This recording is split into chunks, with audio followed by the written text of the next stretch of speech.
Hey guys, how you doing? JP Sarricolea here, and welcome again to another episode of Age of Heroes, my podcast. This is episode number 175, so we've been this far, which is good. But today is a special day for me because I have a special guest here, a good friend, Mark BornFree, who is well known among a lot of statue collectors, particularly those that have been doing this for a long time, but also within people that love Street Fighter, because he's been involved in the Street Fighter scene for quite some time, Evo, many events there. So I know that a lot of people are going to really love this episode. They're going to pay attention because we are going to, and actually Mark hasn't been around, hasn't been doing stuff for like, I think over a year. So I'm grateful that he took the opportunity to take this invitation. How you doing, Mark? I'm good. I'm grateful that you reached out, actually. It gave me something interesting to do today.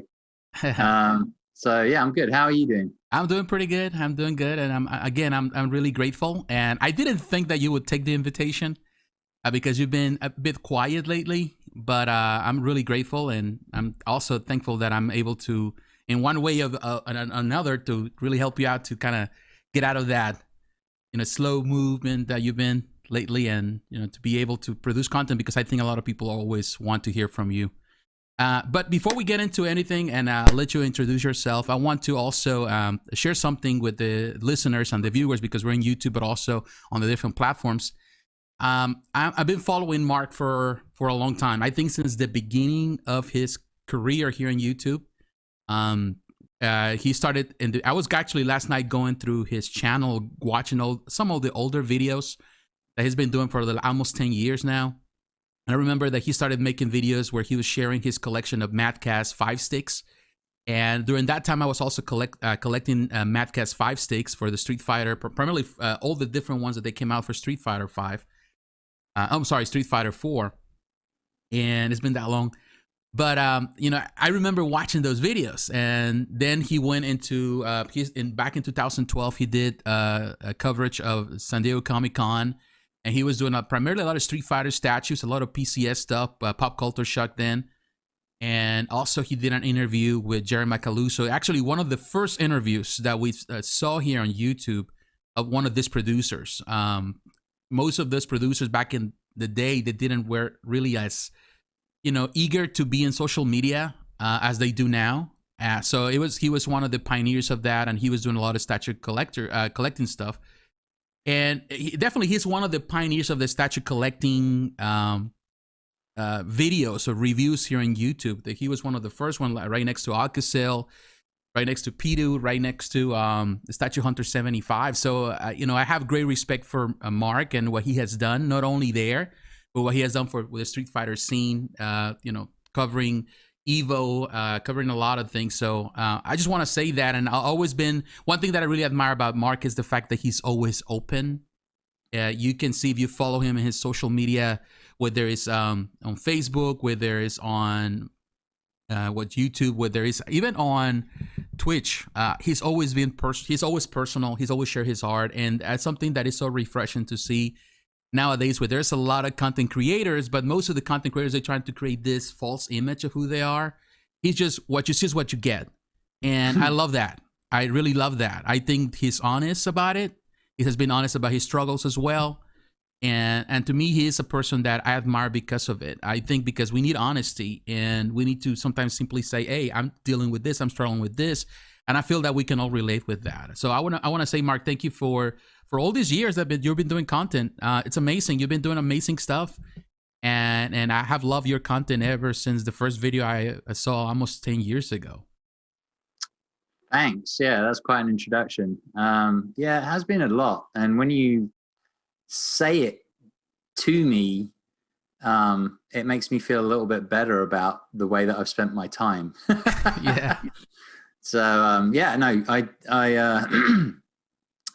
it's funny. I don't not really exactly remember why and how I started a YouTube channel. I think I kind of just started to feel a little bit of passion reigniting around the game Street Fighter. Mm-hmm. In fact, I was working in advertising at the time, and I would go to these events. So one in particular, I remember I went to South by Southwest. Okay. It was for social media, and I went there, and during like the social hours, I'd be sitting there talking to people, and for whatever reason, I'd start talking about Street Fighter because I was so excited about Street Fighter 4 at the time.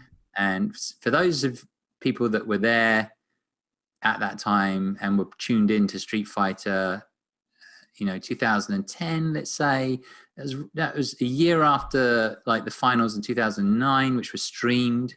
Before that, I'm not sure that they were streamed. I think they were just videotapes or CDs or DVDs or whatever, right?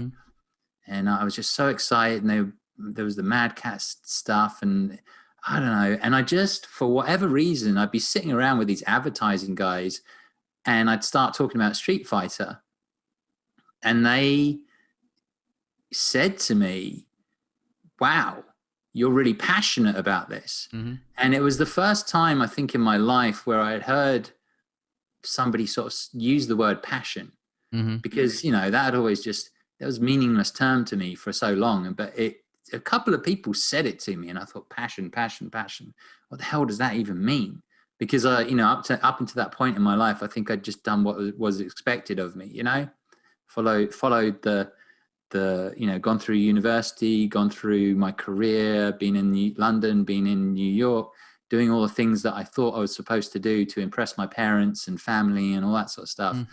And then at some point, somebody had just kept saying passion. And then at the same time, I probably shouldn't say this, but at the same time, there was a desire from one of my clients for me to be a little bit more passionate about their business and their product, and so I got wrapped up in this idea of passion, and I was just like, I'm passionate about Street Fighter, and it seems so silly to me because, I grew up when video games were not big business, when video games were just games, and people kind of looked at it, thought that it was a waste of time. And so like the idea of starting to follow that passion was a bit silly, but I just started to make quick videos about some of the things that I was collecting. I had great pride in collecting, collecting the Mad Cat sticks, chasing down the ones that were a little bit more rare to find. I'm so glad they made some real limited editions. And that's when I got the collecting bug. And then at some point I traded up to statues because I was like, I didn't even know the statues existed. I had no idea. And then I found them one day and I was like, okay, well, these fight sticks are all out the door and these statues are coming in. And then I guess everything just grew from there. Like the content grew from there. And then I interviewed Jerry Macaluso, which I don't even remember how that became a thing or an idea. I think it was because I wanted some inside.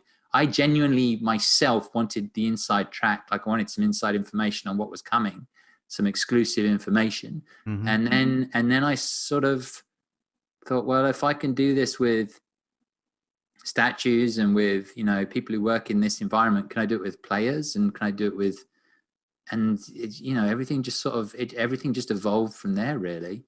And I think the thing that people most know me most well for nowadays is interviews with players and personalities around the fighting game community. So that's sort of where it went. And then last year, when COVID hit, I sort of got a little bit lost. So I think I'm coming out of the other side of that sort of dip where I just was like, because I didn't, there was a lot of things that I really felt that the magic in my interviews came from being in a room with someone side by side, the chemistry, the just, there was something about it that I really thought made the interview special, traveling around, and that's why I traveled and did it. And so I sort of liked, as COVID came in, there was also this idea that Street Fighter 5 was winding down. And of course, now it didn't, COVID changed everything. So all of a sudden, Street Fighter 6 got pushed back. Street Fighter 5 has a little bit of rejuvenation at the moment, which is really exciting. It is. But in that time period, I just, this last year or so, I've been a bit lost. And I've actually been doing something that you mentioned earlier, which is sold a lot of my statues. And it's really amazing how us who sort of got into the statue game.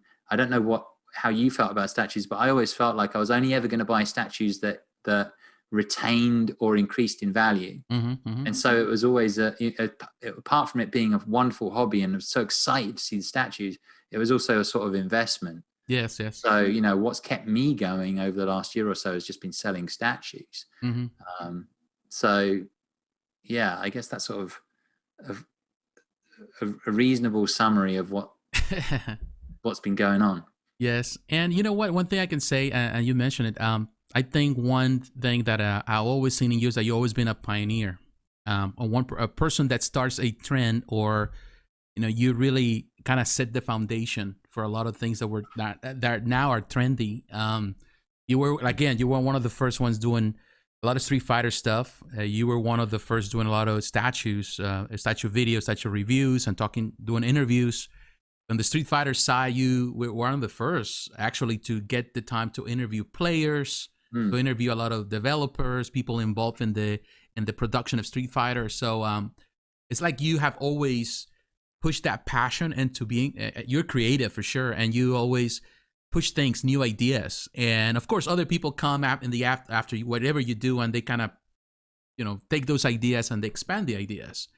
But I think that's just one of the greatest things about you and about what you create. Like, for example, I've been doing also here on YouTube for like almost 9, close to 10 years now.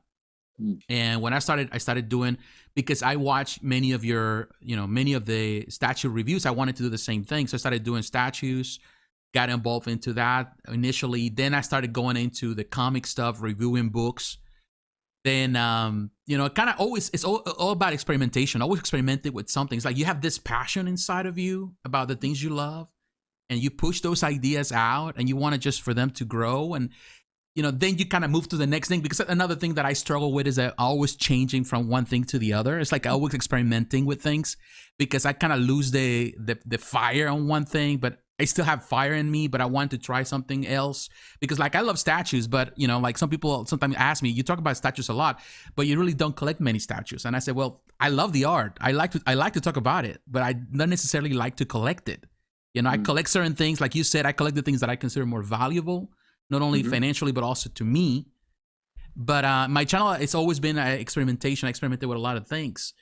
And I think that's something that I can relate a lot with what you do. And I've seen in your channel over the years, I've seen that there's constant change. It's like you're experimenting with things, trying new things.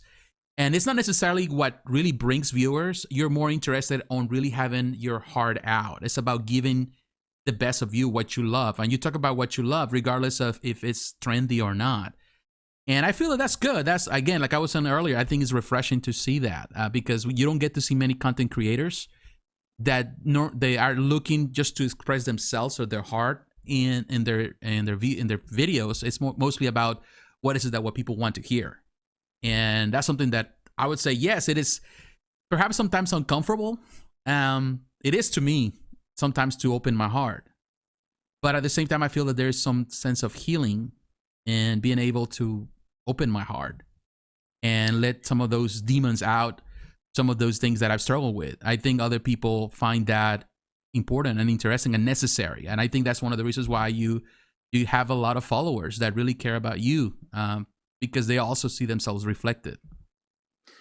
Yeah. I mean, there's so many things to talk about. I mean, in regards to innovation, yeah, what got me excited, always got me excited, was this idea that, okay, there's this gap in the market, let's call it, right? Yeah. That sounds very businessy, but like I would see something and think, wow, people aren't really doing this the way that I want to do it. And maybe the way that I want to do it is something that people could appreciate. So that would really light a fire under me, It's hard for me to look at, and I need to get better at this, by the way.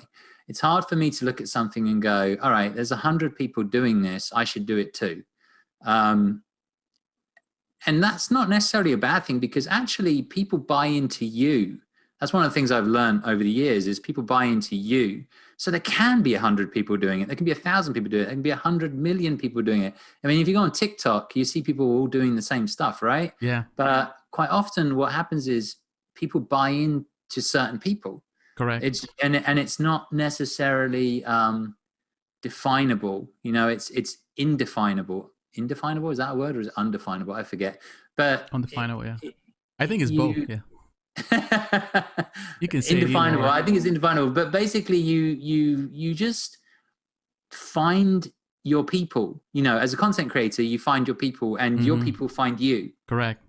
You also find your haters. That happens too. That's true. But I've been sort of lucky over the years, I think, in regards to that, for whatever reason. I've not had too many. Maybe it's because of the age group, but I've not had too many people, you know, giving me shit. But you know, knock on wood. But yeah, I think there's an element of, you know, some people don't want to share their heart, as you put it. Some people do. I tend to have certain videos which are very specifically dedicated to me sort of sharing things. And a lot of that has to do with the fact that the feedback I've had on that is that people are feel better to know that, you know, they are not alone. So it's not, whilst it is therapeutic to do it for yourself, it's sort of a win-win, because it's a little bit therapeutic to do it for yourself, to just get it out there. There is a big element where people are watching and going, damn, I'm not the only one, thank God. Or this guy has it worse, or this guy has something similar, or, you know, maybe I can share as well. If this guy can share, maybe I can share. And that's some of the feedback I had for some of the videos that I've done in the past. But the main thing in terms of, like, as you say, the sort of innovation has always been, okay, they're not doing this the way that I think they should do this. So let me put my spin on it, you know? Or, you know, the other aspect to it is that I always felt that there are a lot of good content creators out there, but they don't know how to market their content. They do nowadays, because it's just become a learned thing. So there's videos everywhere about how to market your content, right? Yeah. How to be on this platform and that platform and get it out there and what have you. But when I started, there wasn't, but I knew it from advertising, because I'd worked in social media and all of those things. I actually saw that we started to work with influencers. And the minute we started to work with influencers, I was looking at influencers and thinking, yo, that doesn't look like such a bad job. That kind of looks quite cool. And so I was also immediately interested by that. And, you know, a lot of the stuff that I did in the early days when I did the statue reviews, or the fight stick reviews, or fight stick collections, or what have you, one of the things that I would do is I would put it on as many platforms as I could. So I'd upload it to Statue Forum, right? Yeah. Something that we both know, you know, about, where there's an audience for it. I would upload it to Facebook, and then later on Facebook groups. I would upload it to Twitter, but, you know, I would also push it out to the media, because the media you know, for statues, and the media for Street Fighter, and the media for fighting games is not big. You know, it's really isn't. You know, you've got you used to have SRK and Event Hubs and a couple of other smaller sites, you know, and I would push it out to them, and I would also tell them why they should write an article on it. Like, I would tell them why they should publish it.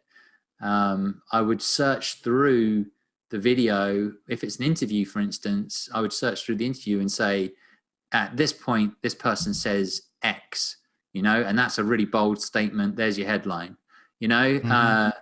For statues, I would say, look, you know, you cover a lot of stuff on your website, and it's really cool, but, you know, you're catering to. I would always have a reason for them to run the article. I'd say, look, you're catering to people who are really, you know, into the details of the gameplay, you know, but maybe, you know, you should think about all the other people who are interested in these games, you know, the cosplayers, the the people who have passion for the franchise, the stories, the artwork, you know, the whole world of Street Fighter, because it's huge. Yes. Udon is a good example of that. You know, Udon Comics, you know, that's a business. And so with collectibles, I would send those videos off to places like Event Hubs and SRK and say, this is a cool video that I put together and you should run it because there's a whole bunch of people who are interested in this stuff. Yeah. And as it turned out, there was a whole bunch of people who were interested in this stuff. Even if they didn't collect statues, a lot of the comments in the statues articles would be like, yo, I didn't even know this existed. Yeah. Yeah. And it would be like, and then ultimately the conversation would always end up being like, how much is this? And it would be like, and then people would just freak out because you know, because they thought like maybe the statue would be like $25 or something, $60 you know? the most, yeah.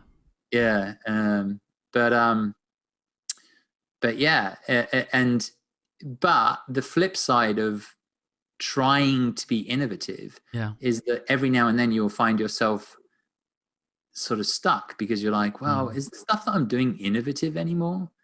You know, are there 100 other people now doing this? Yeah. Is what I'm doing making a difference? And if it's not, is there any point to it? Correct. And that's the bit that I struggle with.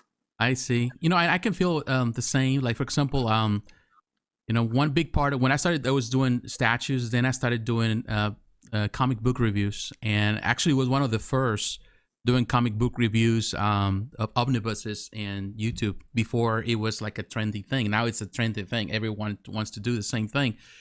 So I did it for quite a few years, and actually that made my channel grow. A lot of people came just because of the comics. They didn't know anything about the statues. They didn't care about the statues. They care about the comics. But then, of course, you get a lot of people doing the same thing you're doing. And some of them are doing it better in some ways. And sometimes they probably started having some partnership with Marvel, with DC. So they get in a lot of freebies so they can review. And you're like, okay, I started this trend on my own. Now someone is taking that idea, expanding it, making it better. Now I feel like I'm left out. And some of the people that come to my channel say, oh, I like your content. You're doing the same thing as this guy. And it's like, no, this guy did the same thing I did. But and you know, I stopped doing the book reviews for a while, and I know once in a while I get people, particularly those older viewers, the people that have been following the beginnings, like, I still remember your videos of this. I love that, or I love your original statue reviews. And part of me wants to go back to do the same thing, but to me, like you were saying, it's so true. It's like I feel like, do I really want to go back to do the same thing I did before when there are other people doing it perhaps better than I? I feel like I've been forgotten in many ways, and you know, I'm just trying to, and you know, like you said, you're trying to be innovative, but at the same time, sometimes you find yourself in those dead ends because you're trying to kind of reinvent the wheel in so many ways. You're changing things, you're making adjustments, you're making new trends, and other people are taking those trends and are running with those ideas. So it's just, I don't know. That's the thing. Another thing that I always find, I just find myself so in tune with what you're saying, because I do feel the same way. I feel like, you know, it's good to be innovative, but I'm also a perfectionist. I'm the type of person that I have to look at what I do. And sometimes I have to even watch the same video, like, I don't know, 100 times, because I'm still looking for the mistakes. I'm looking for the things that need improvement. And I think, and being so a perfectionist has also limited myself to really just be free. Like you said, like your name is BornFree, just to be free, not worry about what other people are thinking. And I think that's another thing. Now, let me ask you this, because, you know, I know you're a big fan of Street Fighter. You've been a big fan of Street Fighter and supporter of Street Fighter for many years now.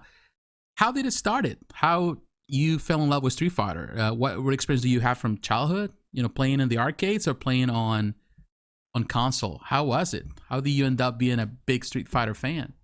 So I went on holiday, or vacation, as the Americans say, when I was a kid. And in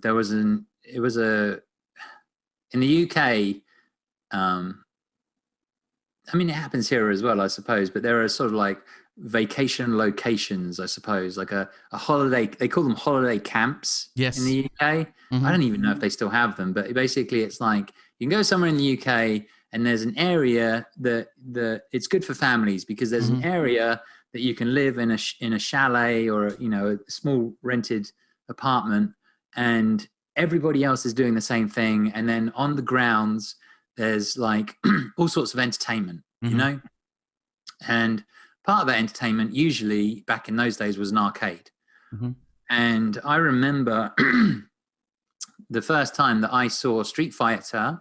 So I guess this was probably 91, 92, probably 92 in the UK. But like, I remember seeing Street Fighter and Final Fight at the same time, even though Final Fight had been out before. Yes. I saw Street Fighter and Final Fight, and I was absolutely mesmerized by the graphics and the artwork, because it was just, I mean, Final Fight came out originally in 89, I think. I think it was in 1989, somewhere between 1989 and 1990. But it was different.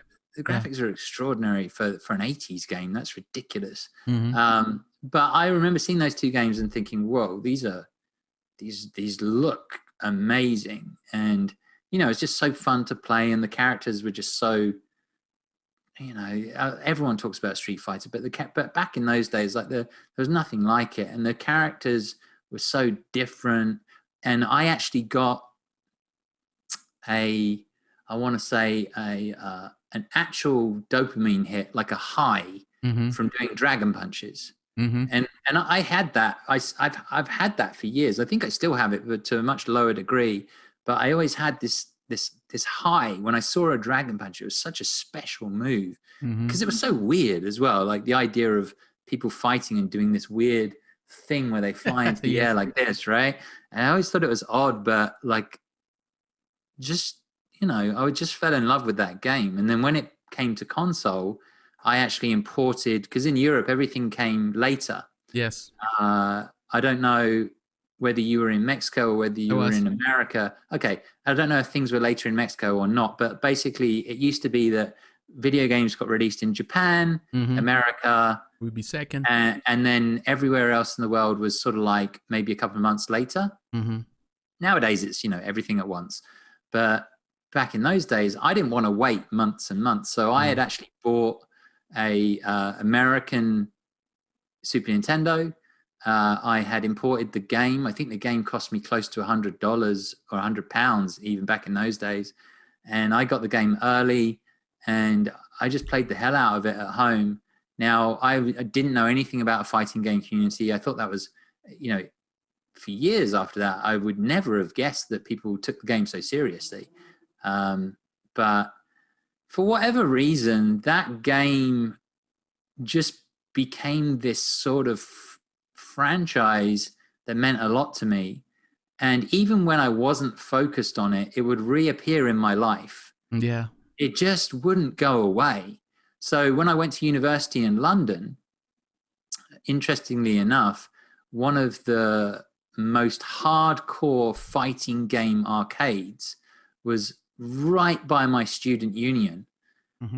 And then when I, you know, moved on from university and went to a job, that job was, funnily enough, even closer to that arcade, because it was all in the same little area. And, you know, during my breaks times, I would never go with friends because none of my friends really cared much about it. Yeah. No. And I just would go to this arcade, and there was various versions of Street Fighter. You know, at that point it was like there was Alpha 1, 2, 3, you know, but maybe even Third Strike at some point, you know, I'm sure. And I didn't know really anything about how to play those games on a sort of competitive level. I sometimes would sit down and watch people play the CPU and just be really good.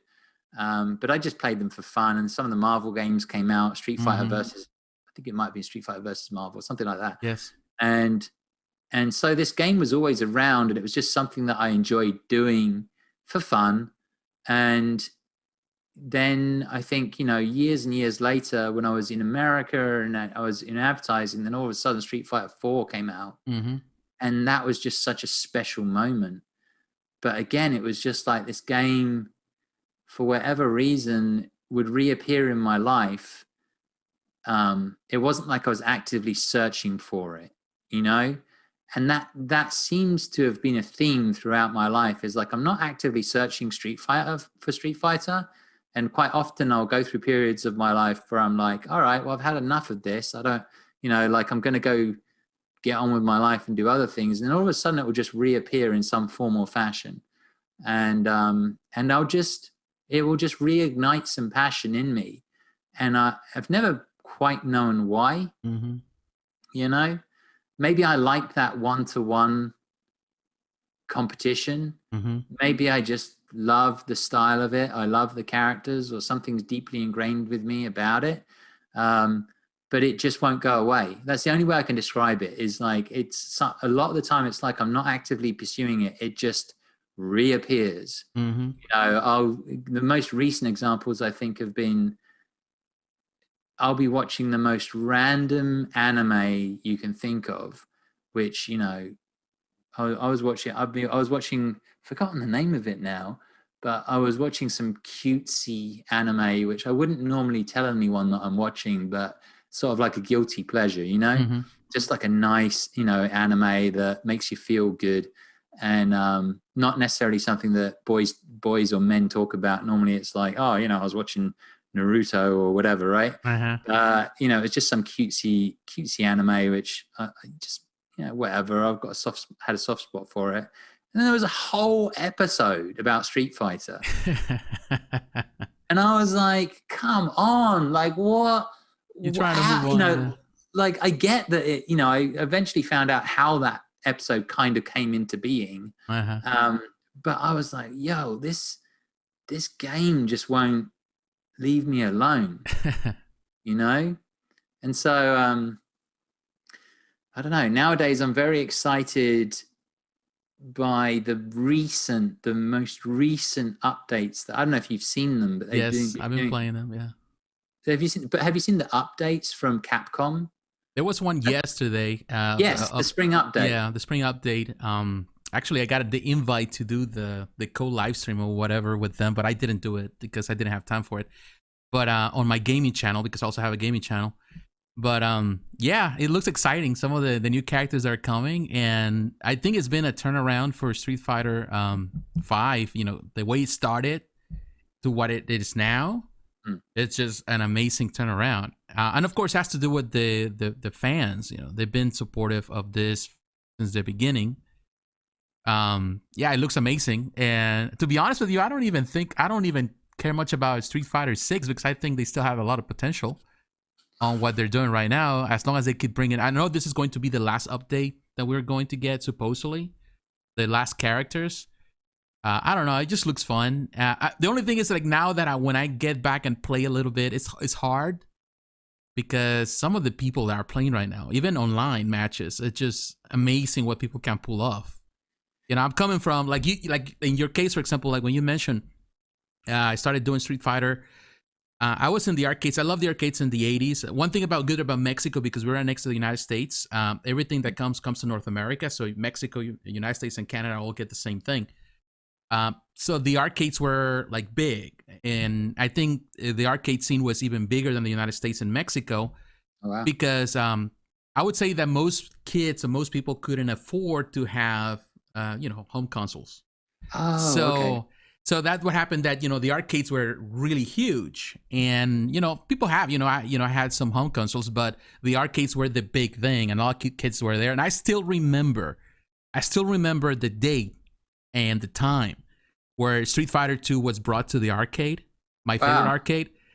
It was like it was something totally different. Like you said, there were other things like Final Fight, and there were other games out there like Street Fight and Teenage Mutant Ninja Turtles. You got a lot of the stuff that were beat 'em ups, and you love the beat 'em ups. They were cool, but there was something about Street Fighter 2, and I saw Street Fighter 1, but I didn't care much about it because it wasn't that good. But Street Fighter 2 was different. There was something about it. It was it was agile. It was like you feel like you were this character there, and like you said, I don't know why, but the 1 versus 1, and there were so many kids around it, and then you had to take your turn, and I just love to just to watch other people play. And even when I got beaten, I didn't care much about it because I was learning something. You saw the guys that they were like over there all the time, and they were like the professional gamers, the guys that you wanted to see pulling off all those moves. But there were other kids that they were just there, just like, they were, coin eaters. They're just there just to kind of to give money to the machines. But you were learning. And I don't know, it was something. And there were many games afterwards, got Mortal Kombat and all of that. But there was something about Street Fighter. And I was really into SNK stuff also. That King was of big in Fighters. Mexico, right? Yeah, it The was big. SNK. SNK. Yeah. With you got the Fatal Fury. The SNK was big in Mexico. Mm, I think as big as Street Fighter, mm, but there was something about Street Fighter that has always been considered the most legendary game. I would say, followed by Mortal Kombat. And over the years, I kind of went into. I was always in the arcades. My mother was always angry because I was always in the arcades. I spent a lot of my time in the arcades, even when I was booted out of different schools for bad behavior. I've always, end up in the arcades. So, things change. I've came to the United States, and of course, you kind of grew up and you move on. You follow your life. You go to school, do all those things, and I forgot about the arcade scene. I forgot about it, but I think it was until Street Fighter 4 came out. And that's the reason I was kind of watching your videos too originally. It was like, to me, it was like it brought so many good memories of my childhood and my teenage years in the arcades. So I started playing. Actually, that's how I started just getting into. I even got myself a PlayStation 3 just to play before the game came out, because I wanted to play the game, because I was loving just the all the information we had, all the videos and the trailers, and I don't know, it was something that I just fell in love with it. And it's like you said, it's something about Street Fighter that it's hard to pinpoint what is it that makes it so unique. It's something about that, just the ability to play against other people, and also the community, because it really rallies so many people from all over the world, and it's like you feel part of this, I don't know, underdog community, because everybody has a story to share. But it's I don't know, it's just something about it, and I don't even know why, but it's like I always get excited when I see Street Fighter doing well. Anything that has to do with the franchise, it's just something I love. It's interesting because the Street Fighter 4 was definitely designed to play on this nostalgia. Oh yeah. So Street Fighter 4, when it first came out, was literally, I remember it being marketed as Street Fighter. It's basically Street Fighter 2. It is. So I remember it being marketed as, you can go on, play the game, find your favorite character, because they had all the Street Fighter 2 characters, and all of their moves are the same inputs. And so it was just, when you initially played, and that's what I loved about it, was there's a lot of conversations nowadays about, whether or not they should be making the game easier or more accessible. Street Fighter 4 had levels to it. Yeah. And that's what I thought was interesting, is that you don't necessarily have to make a game easy or difficult. What you can have is levels. So Street Fighter 4 had that initial level where you went in and you just played it like Street Fighter 2. And everyone else was playing it like Street Fighter 2. And then eventually you discover the focus attacks, right? And you're like, because you had no clue what those were when you first play it. You just play it. And then you're like, okay, there's these focus attacks, and you gradually learn how to use them and what they're used for, et cetera, and supers and ultras and all that sort of stuff. But I loved that it was nostalgic, that it had that initial level of, I can just play it the way that I played Street Fighter 2. I can do a Dragon Punch, I can do a Fireball, I can do this, I can do that. And that's where I think, there were a lot of problems with Street Fighter 5's launch. Yeah. Particularly attention to detail. It just felt like they were going through the motions. It felt like there wasn't any love put into the game. Perhaps they had run out of time. That's one of the things that I have heard, is that they actually went through about 3 different iterations of it and then finally just pushed something out. And so they sort of ran out of time. There were a lot of issues for me in regards to actually how the game itself as a whole felt. The user experience, the loading screens, the fact that you didn't have you had battle. I think they're called battle. I forget what they're called, battle settings or whatever. Where you have to go in and choose your character separately before you go online. So you can't actually choose a character on screen. There's like a million of those issues, right? Which not many of those outside of the game itself, I feel, have been fixed. And then of course, like netcode is an issue and stuff like that. These are all things that have been problematic with Street Fighter 5. And one of the things that they still haven't addressed on Street Fighter 5 is the netcode. Yeah. And I don't know if they will. Maybe they'll test it before they roll out Street Fighter 6, which would be a good idea. But but that nostalgia aspect was a big selling point for Street Oh wow. Fighter 4, and they didn't have that in Street Fighter 5 because they'd done it, right? And as they go into Street Fighter 6, it's going to be interesting to think, what exactly is the hook going to be, and who are you marketing for? Correct. Because I think, and I don't have the data on it, but you watch tournaments and you look at generally who's creating content and stuff like that, and it's not like there's a bunch of youngsters. It doesn't feel like there's a bunch of like young kids all rallying around Street Fighter and being excited by it and making content. Correct. Not like other games. And I think that for me has been a concern, and probably is for Capcom, is this idea that the community or the people who are interested in Street Fighter are aging out, and potentially that group is getting smaller. It's not that there are no young people getting into it, but it's not the same as when Street Fighter came out in the arcades and literally the world was lit on fire. Yeah. And everybody was playing it.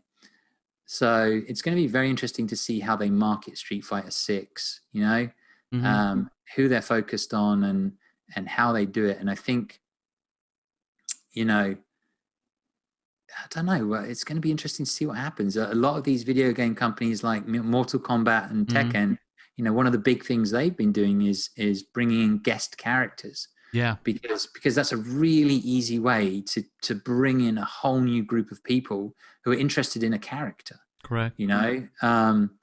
So I'm excited by the updates because I feel like they are approaching it in the right way. Like the updates are fun. The updates they think about it before they do it. They, even yesterday I saw like in the spring update, they had a little Dan video, yes, music, because they had a music remix, and it's rare that they would celebrate a music remix during an update. They might tell you can get this music, you can get this remix, right? But they actually played it, but they didn't just play it. They made a little, stop animation video. And I thought, wow, that's such a nice thing to do. That's such a nice little detail. And that's what has been missing from the very beginning of Street Fighter 5 was attention to detail, that sense of love and passion that's coming from people behind the scenes who are working on it. And, without actually working there, you can only speculate potentially that maybe the work environment wasn't set up to allow for that. Right. Maybe they weren't putting enough money into it. Maybe they weren't putting enough emphasis on it. Maybe they didn't have all of the right people on it. Maybe they had some gatekeepers, people who potentially were stopping some of the more creative and interesting people from being able to pour their hearts and souls into it and be proud and show what they can do. I don't know. A lot of issues there, but the most recent updates, wow, got to say, very excited about the future. And for them to show this kind of passion for Street Fighter 5 is very interesting to me because they know that they're winding down. And so if they're showing this interest and passion for Street Fighter 5, my God, I hope and pray that they're showing 10 times this kind of love and passion for Street Fighter 6. Which I think they will. Anything new is so exciting. And I hope they've learned from the mistakes of the launch of Street Fighter 5 and then the launch of Marvel vs. Capcom, right? Yeah. Is it Marvel vs. Capcom? So, well, Marvel 4, I suppose. What was it called? I've forgotten now. That's how forgettable that whole launch was. But that launch, I actually at the time had said, Capcom will learn from their mistakes in Street Fighter 5, and this Marvel game is going to be tremendous. And I was so wrong because I didn't know what was going on behind the scenes. I didn't know what was going on behind the scenes, and still, don't. But clearly, not great things. And I think that they've made those changes now. Hopefully, we're starting to see some of that sort of fruit. Of that labor, that love, that passion. and I've really enjoyed the updates. You know, there've been updates where it's like tangible stuff. Mm-hmm. It's not just you know, an update that kind of is unplanned and is a little bit more focused on, I don't know, Ono, you know, like being a superstar or whatever. It's a little bit more focused on, you know, even the guys doing the update are much more focused on like, I want to show you this, I want to show you that. And yeah, just I'm excited by that, I gotta say. I think that what you're saying is so correct. You're right on that, and I think you see it also from your professional experience as a person that has been in advertisement. I think advertisement is a big part of the way a game is received from the get-go and how the game develops and evolves over time. And I think, like you were saying, like I think Street Fighter V was a wreck from the beginning, not only because it was not complete, but also because it wasn't properly advertised, or it wasn't advertised, or the message wasn't as clear for the people that actually want to invest their time into this game. And when you go through the history of gaming, you're going to notice that there are a lot of games out there. The biggest games in the history of gaming, all they have one thing in common, which is the advertisement. The hype prior to the game to be released was big. Mm-hmm. And you see that, for example, I see that with Battlefield, for example, Battlefield 3. Before it came out, it was a huge success because they had some of the most amazing trailers. They were talking about it. They were interviewing people. They were showcasing the work prior to the release. So when the game came out and it was a phenomenal game, everything was already hyped to that point. Also, like, you know, and I know you've been playing, you were playing Warzone, for example, with Call of Duty. This last Call of Duty was a juggernaut. In this case, Call of Duty Warzone. No Warzone, but what is that? Black Ops, the last Black Ops. There's no Black Ops. No, you know, the other one, I forget. Black Ops is the newest one, and it hasn't done well. But before Warzone came to be, Modern Warfare, I'm sorry. Modern Warfare, yeah. Yeah, I'm totally confused with both. But Modern Warfare, it was just the hype prior to the game coming out, and the hype over Warzone. All of that has really gathered a lot of people, the interest. And I feel that Street Fighter has missed that. They did that with Street Fighter 4 because Street Fighter 4, before it came out, as you know, the hype was real. People were interested. Like you said, it was the advertisements was crucial. It was about bringing the people that were invested into the original game, but also reaching out to the young generation, the people that really fell in love with the game. So I think it's important to do that. And like you said, I feel that they had missed the mark in like what they did with Marvel versus Capcom, the most recent one. They have done that with Street Fighter V. So like you said, hopefully they learn from that mistake because it's so important. I think, like you said, right now there's so many games. When you go to Twitch, most people are streaming other things except Street Fighter. You're going to see people doing, you know, of course, Warzone, doing all the first-person shooters, you know, because that's the hype. That's what people want. They want to be there. So they want to go there. And I think that's the thing where maybe it's also the challenge for Capcom to really reach out to a young generation, because they also need that. You know, they need that energy that young people bring. I still remember, like, when Street Fighter 4 came out, and I can share that. When it came out, my local GameStop, I was living in this small town where I was working, and I used to go there, and I bought my PS3 and all that there. Right away they had a tournament. As soon as the game was released, the same week they started a tournament in that kind of led to Evo and all of that. And it was just GameStop was involved in the whole process with it. So I went the first week, even before playing my game at home, and I took my daughter. She was probably 5 or 6 years old with me because nobody would take care of her. And now she's grown up and she's married and all that. So I took my daughter. And I went to play, and I actually got first place on my local, you know, tournament. But it's wow. Yeah, I did. But because, and actually I went to the regional part, and I won that one as well. I couldn't go all the way to Evo because my wife got sick, so I got to stay home. But I won, and I didn't know much about like you were saying earlier about the new moves and all of that. But I was just playing the same way I played when I was in the arcades. So that was the part where you feel like as soon as you grab the controller, And I was not even playing with a PS3 controller. I was playing with an Xbox 360 controller, which is not the best option for it. There was no joysticks or anything. And I was just pulling the moves that I remember as a kid. And I was playing with these young kids that they playing Street Fighter for the first time. Ah, okay. And some older, guys that also knew how to play Street Fighter, and some that were the toughest guys. But the vast majority of the people there were a lot of younger people, young kids that never experienced Street Fighter before. Perhaps they were playing Tekken or anything like that. So to them, it was news. Yeah. But that was the big thing, because I think with not only it was a good way to bring the nostalgia factor and bring the people back into the game, but also riled up the younger people to play the game. I think that's the reason why Street Fighter was so successful, because there was a lot of advertisement. The game felt nostalgic, but also introduced a lot of new things. So people, it was an updated version of the old version of the classic game. So I felt that was good. Now, when the Street Fighter V came out, it just felt like, in many ways, it felt like it lost its soul. I don't know. I played it. Then of course I've been playing lately the updates and all of that, and I feel that it's better now.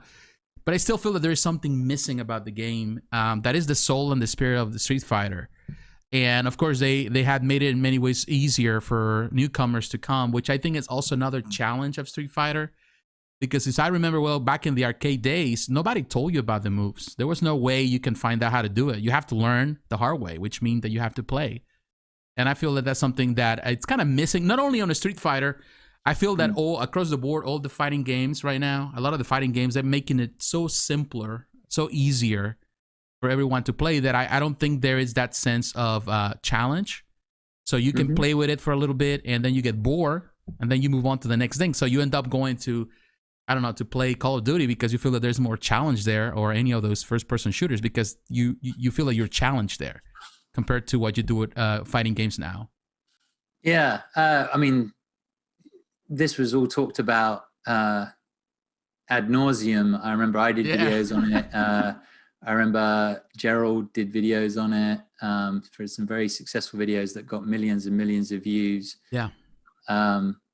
That's Core A Gaming. Gerald runs Core A Gaming. Yeah. He did a video which featured a lot of my interviews with pro players who had a similar issues in regards to the difficult, it being a little bit maybe too easy compared to Street Fighter 4. But, there was a lot more going on that made it feel soulless, as you put it. First of all, you behind you, you've got, what are those, comic books? Yes. Books of all. Okay. Mostly comic books, So comic books, right? So like this idea of a story, a world, something that is bigger than just the game. Now, Street Fighter V, when it first came out, was pretty much bare bones, ready for Capcom Pro Tour. And even then, it had a few things missing. I think it didn't have a button for rematch. I remember that it didn't have a rematch button, so there was a time period where you'd have to go back out into the menu and all that sort of stuff. The actual, loading screens, and there were various clunky elements to it, which before you even got into the game, you felt like whoever made this game doesn't care, because like you can feel that. Like if the reason that PlayStation 5, one of their big selling points for PlayStation 5 was loading screens are going to be faster, right? Like, why is that a big selling point? Well, because it's important to people. It is. People want to feel that you are thinking about their time. People want to feel that you are thinking about how they use how they their user experience, So they want fast loading screens. Yes, they want everything to be intuitive and easier. And believe it or not, that's a big part of it before you even get into the game. I don't want to lose 2 minutes between every single match and then that add up to an hour of gameplay and an hour of loading screens. Yeah. I don't want the netcode to be appalling so that I get frustrated, and so there was a lot of elements there was no story mode or one player mode. There was none of that stuff, and the hardcore FGC will always probably say, well, I didn't need any of that, I don't care, like I got what I needed. But there's a massive opportunity to bring people in via storytelling and interesting characters and backstories and this and that and the other. Maximilian has talked about this as well. He talked about a game, I think it was Mortal Kombat versus DC. And he said, and he held up the game.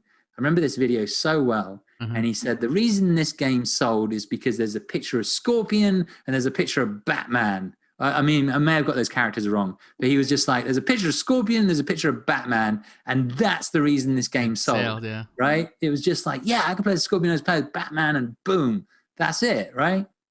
And so there was this sort of basic understanding of how people are attracted to entertainment and video games that was missing from Street Fighter V. And, the marketing tended to be all based around this idea that the game will be more accessible, it will be easier. People don't give a shit about that. And, there's a lot of great content creators in the FGC who are well established, who have been talking about this for years and are still talking about it to this very day. Some of the American guys who are in Japan, Anime Illuminati, I think is the channel. Those guys are talking about it. Sajam talks about it. These guys are doing such a good job, Maximilian, and then they all sort of come together and talked about rollback netcode. And guess what? The one good thing about the pandemic is it's sort of at least showing these developers that if they don't have rollback netcode, they're dead in the water, and if Street Fighter 6 doesn't have rollback netcode, that's going to be dead in the water because people are going to want to play games which don't frustrate them. That's the last thing you want. You want to be able to play a game. And if you want to actually take it seriously and get better at it, if the netcode isn't working, it's just going to be unplayable, But I am hoping and praying that there's going to be rollback netcode for Street Fighter 6. Maybe they'll test it on Street Fighter 5, I don't know. And, and that the future is bright, because these games, they only come along every 5, 6, 7 years, Street Fighter at least, and I'm only getting older. And, I would love to have a new Street Fighter where I'm just like fired up about it, where I'm just like, yeah. And Street Fighter 5 was tough, like I was excited about some of the things around it. I was excited about the players, the interviews. I was genuinely passionate about that stuff.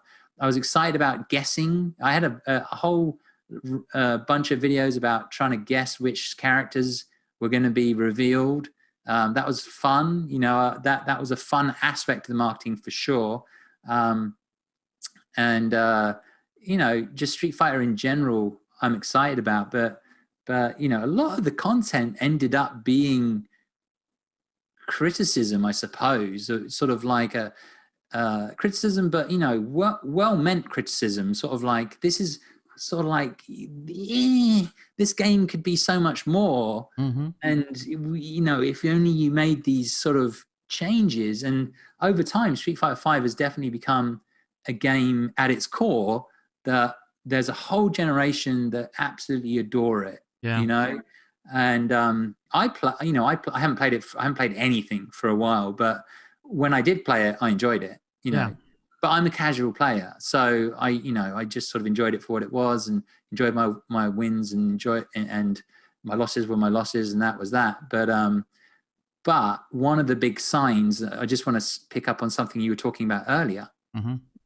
One of the big signs that the community doesn't really feel like it's growing is that even when you play at the lowest rank of Street Fighter V, it feels like you're playing someone who's been playing for 5 years. Like it feels like you feel like every single match is some, what they call a sweaty, somebody who is a real tryhard. It doesn't feel like when you go into Street Fighter V and play against somebody else that other person is also new. It feels like you're fighting a professional. at every level, like professional at their level. But you're like an Evo or something. A professional bronze player who has his own little tricks, a professional, silver player, gold player, whatever, right? It feels like those guys have just been playing for years, and maybe they just have never really gotten through to silver or to gold or platinum or whatever, right? But it feels like they've been playing for a very long time. It doesn't feel like you go on there and you go, wow, there's me and all these other new players. That's not how it feels. And it probably shouldn't at this point in the life cycle, but there's been a lot of times where they've sort of had a major update, or they've re-released the game under a slightly different name, and you still feel like there hasn't been a massive influx of new players. And I think that is going to be really interesting, is how are they going to bring in new players? Are they going to steal from other franchises? They're going to do like bring in the guest characters. Mm-hmm. Are they going to continue with this idea that it's more accessible? I don't think that. Personally, I don't think the way they've approached this accessibility is right. And I hope that they've got the message, because a lot of people feel that that's not right. Certainly you can teach people how to play the game. That's great. Love that. Giving them the tools to teach them. Yeah, tutorials and all of that. Yeah, challenges. But dumbing down is not necessarily what people want to see, mm-hmm. because when they eventually watch the professionals play, there's nothing in there that a lot of the time it's hard to see what's special, in the way that you watch Street Fighter 4 or even Street Fighter 3, Daigo's moment, moment 37, you knew something incredibly special was happening there. Correct. For example, I think, I don't know, something about Capcom that they've been kind of fumbling with these ideas for quite some time. I think everything started after the success of Street Fighter 4, and they went into Street Fighter Cross Tekken. Cross Tekken it was a great concept, this crossover event. But when they started introducing like the gem system, which was a horrible way to make money, a really greedy way to make money, and also, gave advantage to players, to feel like they can compete with the pros. And I think that's been the problem with Street Fighter, and they continue on with the same with the Marvel vs. Capcom, the Infinite, whatever, the last version. I just feel that that's the problem. Like you said, there's no feeling of that you are improving yourself, that you are fighting to get better, that you're getting better as you process, as you make mistakes, as you go through the errors or of the losses. It feels like it's so easy to grab the game, and it's hard to be around something that is like that. Like, for example, like Call of Duty, it's a game that a lot of people love because it makes you angry. Call of Duty is a type of game that can make you angry. So angry that you will stick around for hours on end because you want to get better. Because you want to be like, I want to beat these guys. I want to be able not to, to die all the time. I want to be better at controlling this. I want to understand my weapons better, all of that. And I feel that that's the reason why people kind of gravitate around it so much, because it is infuriating. But at the same time, it kind of keeps you on your toes. You want to be the best. And I feel with Street Fighter, you like it. Like you said, the things that I've enjoyed about the Street Fighter 5 is just the characters, the design. I love that. But it gets to the point that it has no soul. It's boring. You feel like, okay, there's no challenge here, so I move on with something else in my life. The challenge element is something that a portion of players are interested in. I think that there's a big group of players who only want to play Street Fighter for a month, right? There's just general video game players, right? Yeah. So they want to play stuff for like a month and have some fun and then move on to the next game, right? And I think that's where the big sales happen, right? Is when you can get people excited about a game. And I think a lot of that doesn't really have to do with the hardcore group of people who are going to stick with it for years and years. There is also an element, and all of these elements should come together, but there is also an element of, I'm just excited to play as these characters. Yeah. I'm excited by this world. I'm excited by this franchise. There's a magic to it. There's something special about it. And this version of Ryu or this version of Chun-Li, I want to just get in and play it. I haven't played this for a while. And it's sort of, I think Street Fighter 4 sort of brought a bit of that magic, and that was a little bit missing in the marketing of Street Fighter 5. It got a little bit more functional, and I think it needs to be a little bit more magical. You know, like I said, like I'm looking at comic books behind you, and comic books are, you know, that's about backstories, that's about characters, that's about the world that you're creating. And, you know, a lot of people would disagree with me who are hardcore FGC, but I think if you want to bring people outside of the fighting game community, or maybe people who play other games, into Street Fighter, you have to make that world exciting. You know, I don't necessarily have all the answers, and I'm sure they're working on it. I hope they are. But I don't think that just telling people this game's going to be easier than the last one is exciting. So I hope that they sort of flush things out and make it more exciting in the same way that they've made their updates more exciting. In the same way that in the spring update, they said, here's a remix of Dan's theme song, and we made a little stop video, which is kind of fun, you know? And when you watch things like that, you just think, oh, that's kind of cool. I like, that's cute, that detail and all that. And it's like, I can buy into this. I can buy into this world. I think the developers care about this game. And if they care about it, I think I care about it, you know, like, so but it is going to be interesting to see how they bring new players in, you know, because they can't rely on nostalgia all the time. So do you think crossovers is a good way to bring people in? Like, do more crossovers or more guest appearances from other games? I mean, it's a controversial subject because people my age who play Street Fighter will absolutely hate the idea of it. I think I'll tell you this. One of the comments that I saw appear on one of my videos about the new characters in Street Fighter 5 was a big insight for me.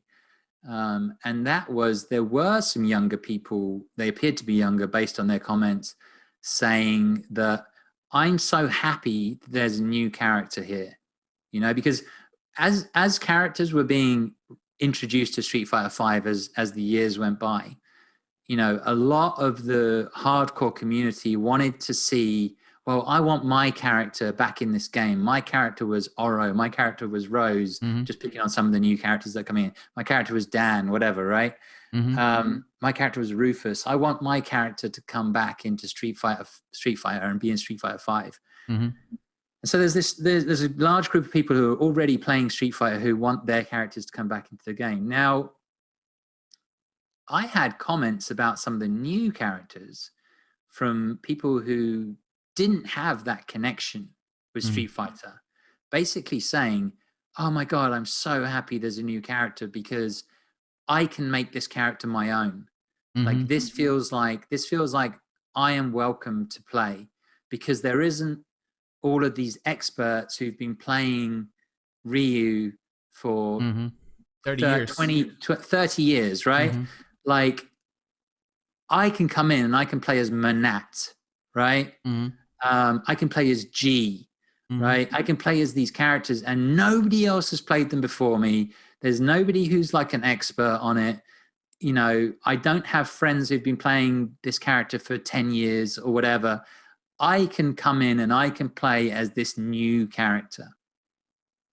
So that to me was really interesting. I'd never really thought of it that way, but people sometimes want to feel a sense of like, this is new, it's day one, and I'm starting on level terms with everybody else, in a sense, you know, in regards to this character.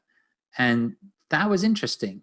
But the flip side of that is, historically, if you release a Street Fighter with all new characters, Street Fighter 3 is a good example. When they first released Street Fighter 3, they released it, with, I want to say 80 to 90% new characters. It was a flop. It was. You know?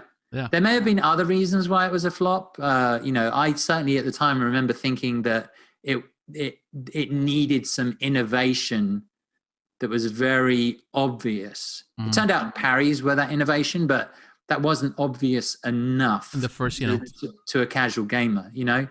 But one of the big things was, oh, my character's gone.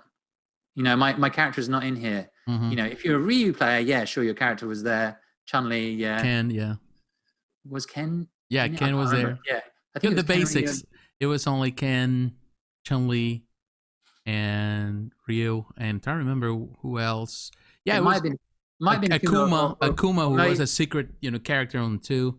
he might have been later. Actually, I can't remember, but I do remember like it flopped. There were lots of reasons for it flopping. There was a lot of things going on at the time, but one of the big things that people felt was people don't want to see 90% new characters. Yeah.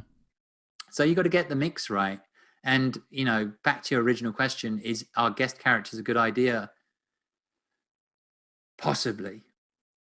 Me personally, as someone who's played Street Fighter for years and years and years, don't really care about guest characters. Mm-hmm. But if I was like 15 years old, maybe that would be something that would get me excited to play Street Fighter.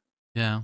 I think another thing that I personally think would benefit Capcom, not only Street Fighter, is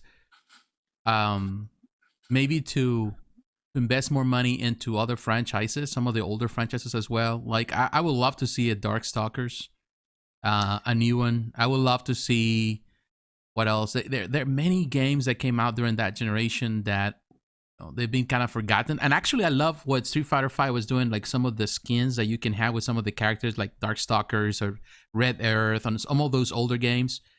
I think that it would be good. Also, like for years, people have been asking for a Capcom versus SNK, a new version of it. That would be lovely. And perhaps, you never know, maybe one day we can have a Capcom Street Fighter versus Mortal Kombat crossover thing. That would be nice. Yeah, I mean, like Capcom versus SNK, I always thought made sense because you'd have the marketing budgets of both companies. Yeah. I always thought that would be interesting, and then you also have the audiences from both companies. Street Fighter, Mortal Kombat, I don't think is ever going to happen because of the graphic nature of Mortal Kombat. Just cannot see them being able to make that work. And then, of course, Street Fighter Cross Tekken has been done. But, maybe what they need to do is a bit like Marvel versus Capcom. Maybe they need to do a Capcom All-Stars. There's been sort of versions of that in the past. Yeah. But it's been a while. And maybe some of the more popular Capcom games, these days, Monster Hunter, the resurgence of Resident Evil, maybe Darkstalkers, whatever, right? Maybe bringing them all together in a sort of all-stars style game, a little bit like Nintendo do, maybe that's something that they could pursue. I think it's always also good to give time between games. That allows for some breathing room for people to kind of, because at the end of the day, it's all about nostalgia. We go back to these franchises because we have that nostalgic appeal to them. So I think that if you kind of take a break between one game of the other and you have a game in between, that really helps out to really boost the desire for the next iteration in the franchise, which I think is something that could happen. And I feel that that really works for a lot of franchises. Between Street Fighter 3 and Street Fighter 4, there are many years that happen in between, and a lot of people were eager to go back. And Street Fighter 4 was that, like, okay, I'm back into the saddle. I'm back on the saddle. I'm back on this game, and it feels right, like I'm at home, like I'm where I belong. And I think that could work. I think that, like you said, the updates that Street Fighter 5 has been doing have been great. I love the updates. Of course, there's still things that, they need work, and they probably never going to be fixed, or they're never going to be improved to the point that you can compare it to Street Fighter 4 or other games in the franchise. But I think that there's still passion for it. It's always going to be passionate people about Street Fighter, no matter what. Whether young people, the people that they've been there since the beginning as well. I just feel that, there's a couple of things that can be done, to improve it. The whole experience, not necessarily in the game, but I think also what goes around it. And as you know, in marketing, it's an important aspect of the business. How can you promote your product. It's extremely important. Now, talking about promotion, because we mentioned about it. Evo has been always a big part of that promotional aspect of Street Fighter, at least on the last, I would say, 10, 15 years. Now we know that Evo has been bought by Sony. What do you think about that? I guess I'm just going to wait and see. I'm a little bit confused. So with Evo, they had a little bit of bad press, yes, around Wizard, correct, and around the after parties. A lot of that stuff really blew up, and so there's a bit of bad press around that stuff. And then, of course, there was COVID, and now there was this press release saying that Sony, I guess, own Evo. I'm not 100. I didn't really read too much about it, so I'm still a bit confused as to whether Sony are sponsoring it or actually own it. Yeah, they bought the whole event. I don't know how that worked, how they work it, but they bought it, and that's all we know so far. We don't. Begs the question why. I'm a bit confused by the whole thing. I'm a bit confused. Like, why would Sony buy that? Is it because Sony have decided that they are going all in on fighting games? I don't know. I don't know. It's hard for me to understand what that is all about. It seems like, essentially they've bought it, but the people who are going to continue to run it are the Cannon brothers, which is great. But I'm in a holding pattern, really, just to see what happens. Yeah. If COVID continues,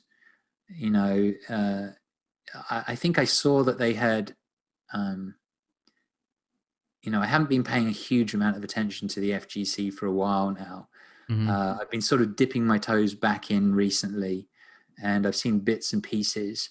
And I believe they had announced some of the games that were going to be played at this Evo, and it's going to be, offline. And so I guess we'll see how that plays out. But obviously the games with rollback netcode are going to be more interesting and more successful and fairer to the players, I would have thought. But as for the future, Sony owning it, I don't really know what that means. Will they be able to play Nintendo games? That's a question, yeah. But I think that's one of the biggest questions. Is like, okay, Sony owns it, so will they be able to play Nintendo games? Will Nintendo want Sony to play Nintendo games? Will Sony want to play Nintendo games? Like, what about Xbox exclusives? Like Killer Instinct, So yeah, and will there be a Evo Japan? Will the franchise continue to grow in that way? Yeah. I find the whole thing very intriguing, but I have very little understanding of how and why it came about. And so I'm just sort of waiting to see what they do with it, and so that I'll get a better understanding of why. I don't know if it's a good or a bad thing. No idea. So I guess we'll just see.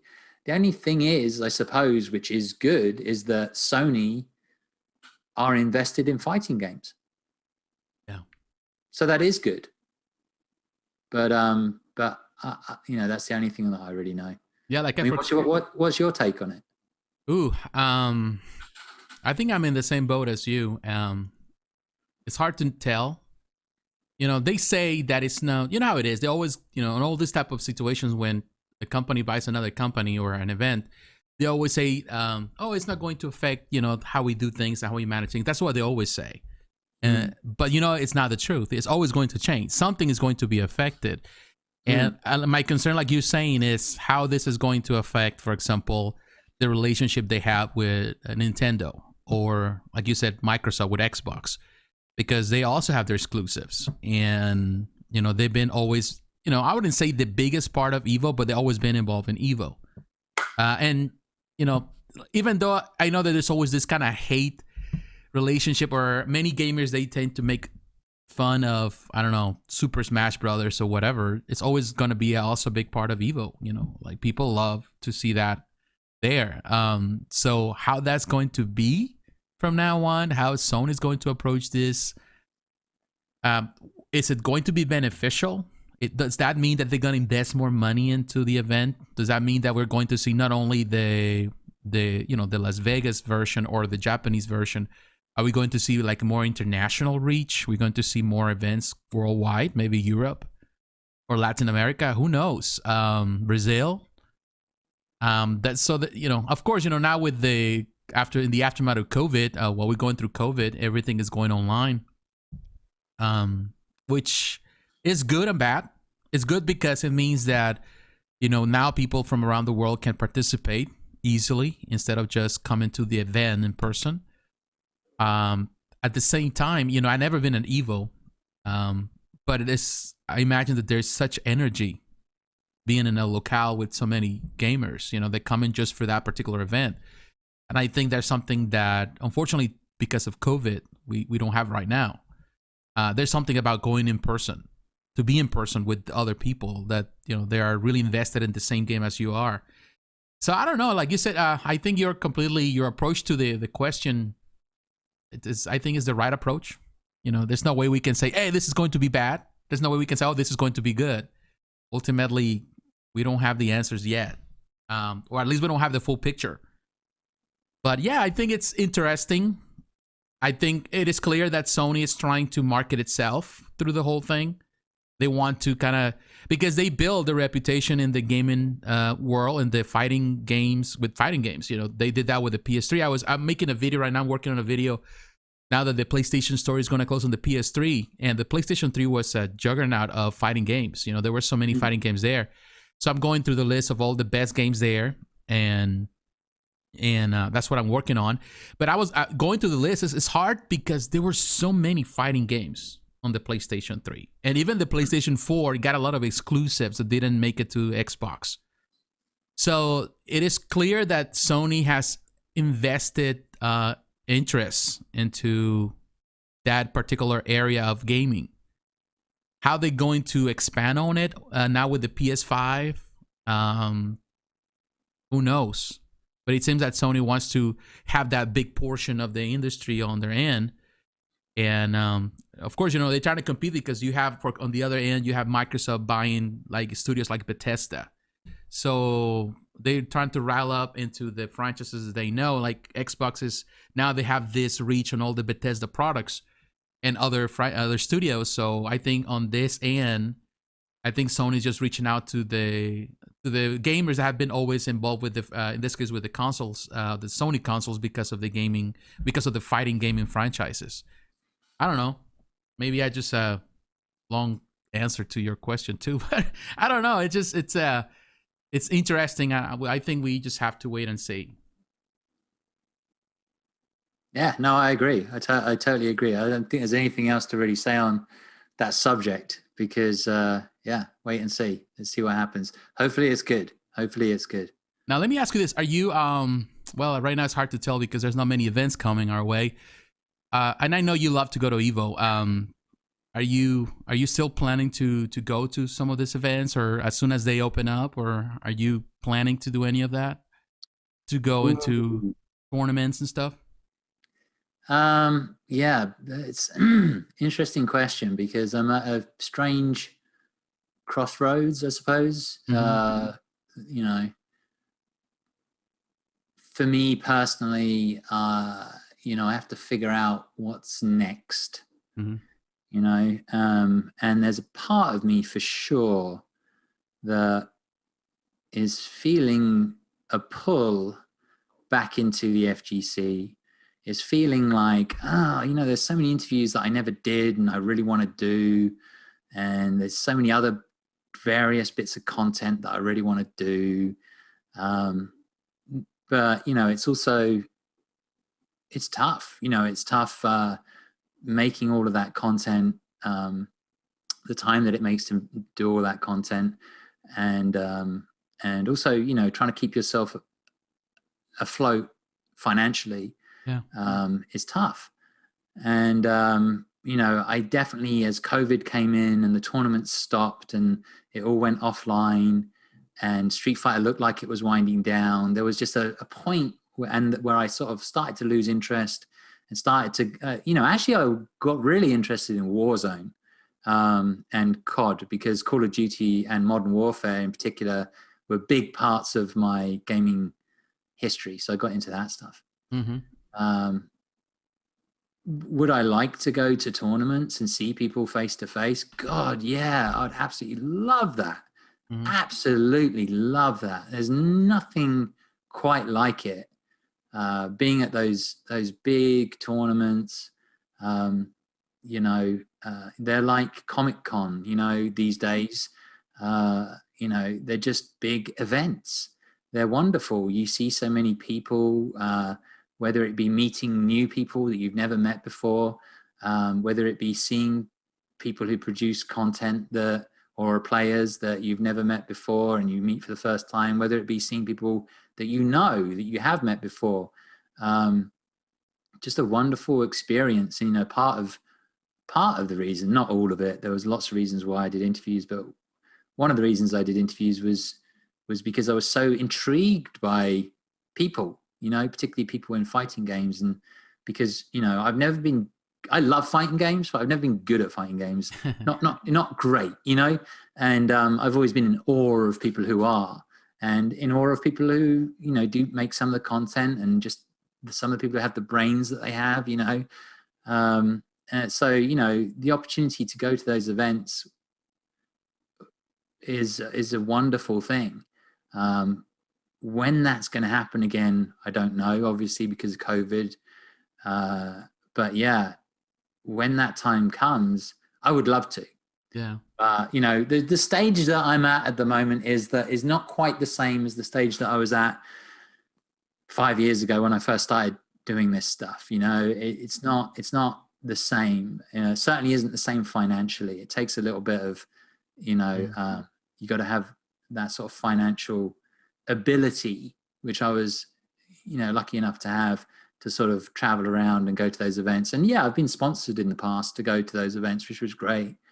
But I guess we'll see what happens. But if we take COVID out of the picture, if the question is, do I still have the hunger and desire and passion? It's there, bubbling underneath the surface for sure. I still have passion for content. I still have passion for talking to people. That's why I'm talking to you now. I still have a desire and an interest in fighting games, not just the games themselves, but everything related to the games, including the marketing of the games, including the community around the games, the cosplayers, the artists, the comic books, the statues, the fight sticks, everything that comes with it. So yeah, if I had the opportunity and I was able to, then of course, yeah, I'd get back out there and go to a tournament and maybe even do a couple of interviews or something. But yeah, COVID definitely changed so much, Yes. and I personally have struggled a little bit with everything being offline. It's not quite the same. And for many people, it's still great, but I think there are a lot of people, just like a lot of sporting events, that don't have any fans at the moment. I think a lot of people are still, really hoping and praying that we can get back to, normal, as they call it. Yes. And I hope so too. But yeah, there's definitely a pull to do those things, but at the same time, there's a big part of me that potentially needs to move on and just whatever, throw myself into a new career or something. That's easier said than done. Obviously, changing careers is a big deal. So that's where I'm at the moment, is a little bit of kind of confusion about my future. the so-called crossroads, or whatever you want to call it. Just that a little bit of the unknown. Like, I'm not exactly sure right now. You know. Now let me ask you this, because we have talked about a lot of the things that you have done and the things that you've been doing and you're doing right now. Is there anything that you would love to do? Anything that that perhaps it's always been a desire to pursue, any type of passion, but you have never really had the opportunity to do it? And if you have the opportunity, let's say that you have the means to do it today, or the possibilities, or whatever, would you pursue that? Is there anything right now besides, and of course, the Street Fighter events, besides all of that, anything that you would love to do? I mean, I love fishing, and I often think about the idea of live streaming fishing, and just being on 24/7. And it's just so it'd be so weird. If you're not into fishing, you wouldn't really understand it. But like the idea of fishing in the UK, carp fishing, but that's something else entirely, and very hard to wrap your head around if you haven't done it. But it would be, a live stream in nature, and there'd be lots of periods of downtime before there'd be periods of excitement. But I don't know, that one's something I think about sometimes. But I think in regards to content, or maybe the fighting game community, or video games, or maybe even broader than that, maybe like, sometimes I think about taking my interviews and broadening them to include, I don't know, like voice actors in anime, or, broader than that, some of these gurus who specialize in various things that potentially can help improve your life, or think about life in a different way. Just broadening the interview process, or the interviews, from one category to a much broader category. Because I think, I don't really consider myself an expert in anything, but I do really enjoy picking the brains of people who are experts. And I am very excited about that, and so I think about that. One of the other things that I think about a lot is the idea of working with other people.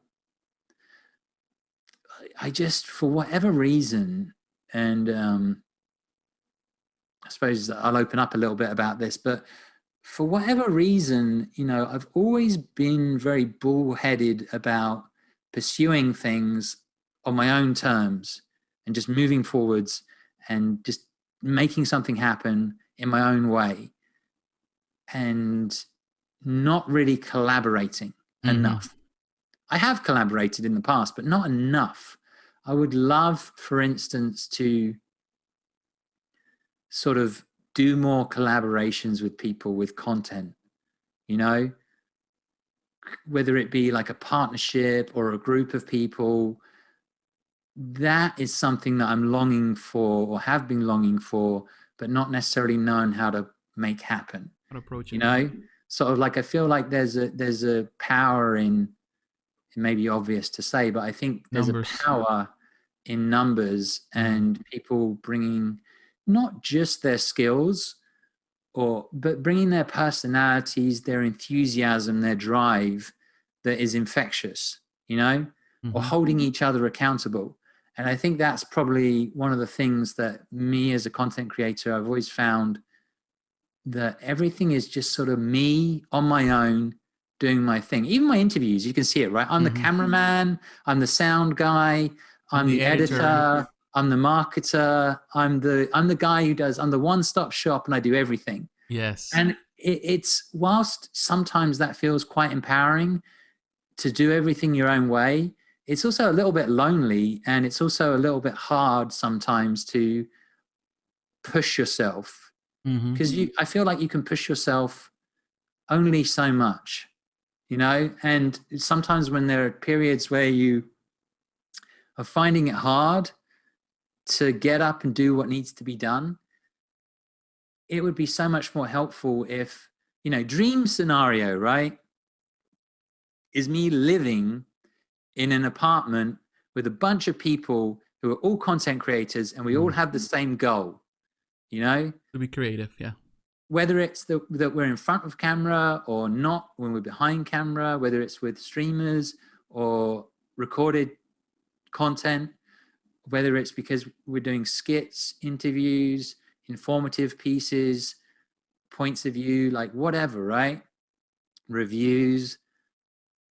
I think that is my dream scenario, is to live in an environment with other content creators and create things together and just be somewhat efficient about it, and everyone doing a bit of work where you can really churn out the content, but it can still be of quality, you know? Do you have any role models per se? Any? I'd say, for example, YouTube. Is there anyone in YouTube that you pay attention to the content and you always admire, but also you are learning from them, or you just want to learn more from them? Is there anyone there? So I have a kind of love-hate relationship with people who I think are excellent. Okay. So this is rather revealing, but I have a tendency to think, wow, this person is amazing, like really good. I love them, you know?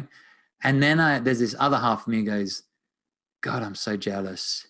Like I could be doing that. I swear I could be doing that. Why aren't I doing that? Oh my God, they're doing it and I'm not doing it, but they're doing it better than I would do it. And all this, you know, yes. a lot of voices in my head, I suppose.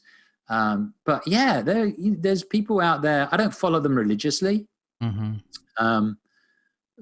you know, I'll catch them every now and then. And I just, you know, their work is just quality, and they've got really good, you know, they've got a really good head on their shoulders, you know.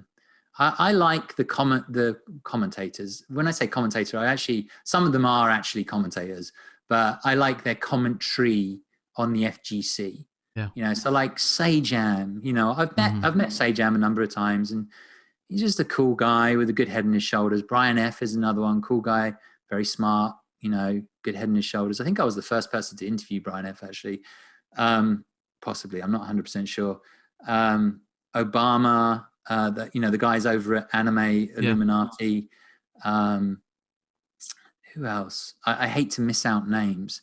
Maximilian, obviously. Yeah. Maximilian is one of the people, and Sajam too, but more Maximilian probably for specifically understanding the casual player. Because Maximilian clearly doesn't just have the hardcore FGC following him. He has, you know, millions of people, well, 1 million subscribers, right?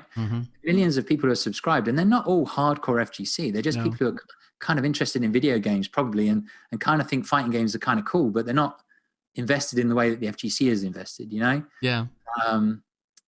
So there's a lot of those guys who are entertainers, but also have a perspective that they've thought about for a long time, and are not only expressing that, but also having I want to say nowadays, having a fundamental impact on the fighting game community. There's no doubt in my mind that Sajam, Maximilian, Obama, all those guys who talked about rollback netcode at the same time just made the whole community focused on that one thing, right?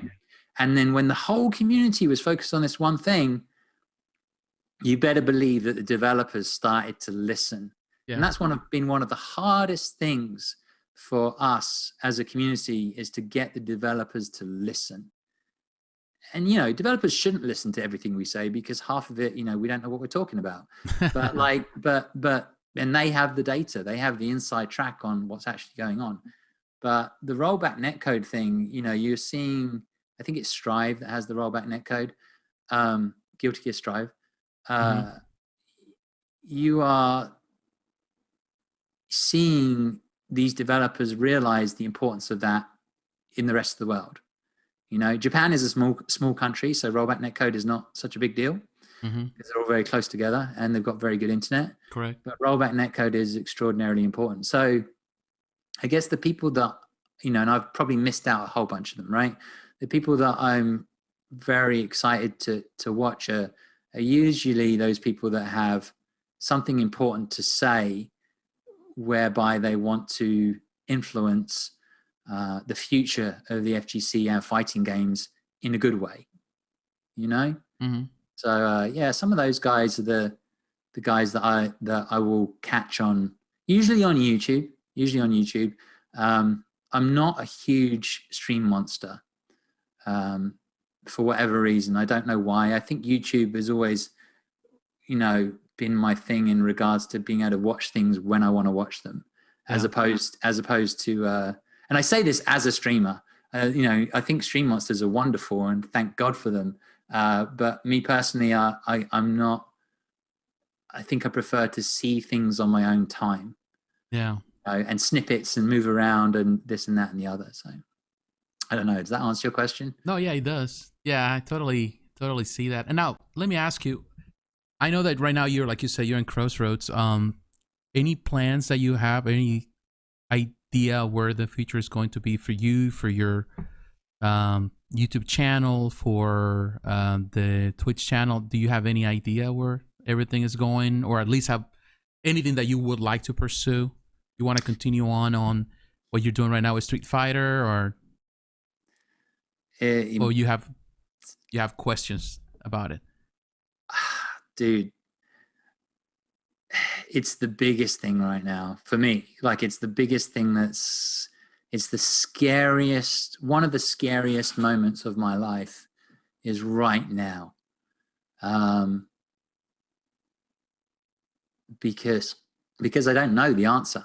Mm-hmm. I'm sort of looking for a sign, Yeah. sort of I'm like this with the universe. I'm like, come on, just give me a sign, Uh-huh. They say that too many options is a bad thing, like you sort of get confused about, and you don't appreciate any of the things, any of the options, because you have too many. And right now, all I can say is I've done advertising. I'm in America for now. And I've done, some content creation with the FGC. And now it's sort of like, well, what's next? Mm-hmm. How do I leverage what I have and move into something new? Is content creation realistic? Is it a part-time job with content creation?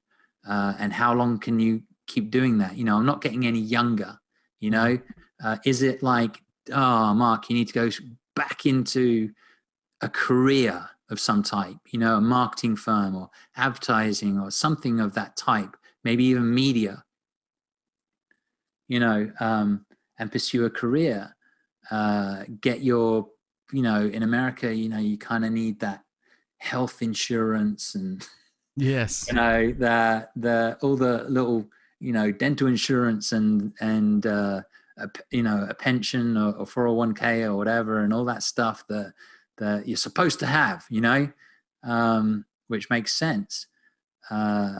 So short answer is I'm not sure right now, and I figured that I'm running out of money. That's not something that people like to talk about, but it's true. And it's like, will I end up back in the UK? Will I continue in America? I don't know. All these questions for me are just like, I don't have an answer to them. And I'm one of the things that I've decided to do is reach out to friends and just talk, Mm-hmm. and just try to figure out next steps. That's right. So it's definitely a scary moment for me, because I'm not clear and I don't have that sort of direction, that sort of passion for one thing, which is going, you 100% should be chasing this, sometimes a passion reveals itself to you, and you just go, whoa, I'm so excited about this. I just need to pursue this, and we'll see what happens. But that hasn't happened recently. And I don't think this is an uncommon feeling, you know. I think there Yes. are a lot of people out there who feel this. I am lucky enough to have had those moments in my life where I go, yep, this, I need to be doing this, and this is fulfilling, and I feel like this is important, and you know, it sort of ticks a lot of boxes, Mm-hmm. and so there's no question about what you're doing. But I'm definitely, I wish I could say to you, Mm-hmm. this is what I'm going to go do. But like, I feel a bit naked, you know, a bit bare, like revealing this stuff. But, you know, I am essentially still in that scary place where I'm just like, yo, I don't know what I'm doing next, you Mm-hmm. know? So I guess we will see. I guess we will see.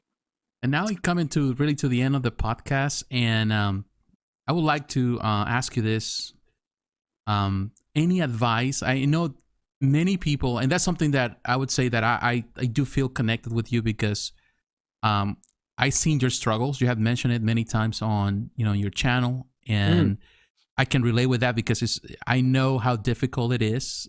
You have passion for something, but sometimes you don't know how to direct that passion or how to move within that passion and how to be effective about it. And so I'm always been, every time you say those things, it to me feel like, oh man, he's kind of revealing himself, but also revealing how I feel. So, but I know there are a lot out there. There's a lot of people that look after you, or they look at your content, and they also would like to pursue their dreams as content creators.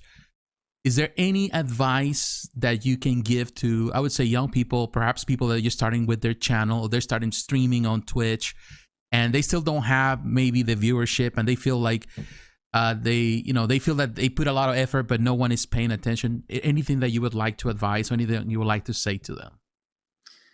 I think I mean, one of the biggest ones, which I think is more well known now, hopefully, is that you can't just make content and expect people to discover it and find you. Maybe on TikTok, apparently there's supposed to be, like, on TikTok, there's a guarantee that one of your first 5 videos will go viral, apparently, because of the algorithm. But